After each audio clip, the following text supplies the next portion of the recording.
2 મહિના પહેલા અમને ખ્યાલ પડ્યો કે પપ્પાને સાદુપીઠના મુખમાં ગાંઠ છે.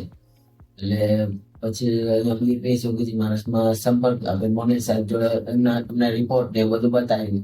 એમને કીધું કે આપણે સર્જરી કરવી પડશે, પીપલ્સ પીડી સર્જરી કરવાની થશે આ જગ્યાએ.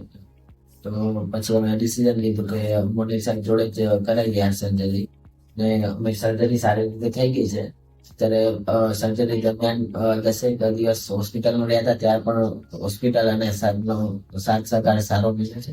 ને હવે અત્યારે સ્ટાફનો અને એમનો સારો સહકાર મળે છે. હવે અત્યારે પપ્પાને મહિનો ઉપર થઈ ગયો છે ને બધું જ કમ્પ્લીટ છે, કોઈ શરીરમાં કોઈ તકલીફ કે એવું નથી. સર્જરી કર્યા બાદ બધું નોર્મલ રીતે લાઈફ હવે જીવન જીવે છે, બરાબર છે.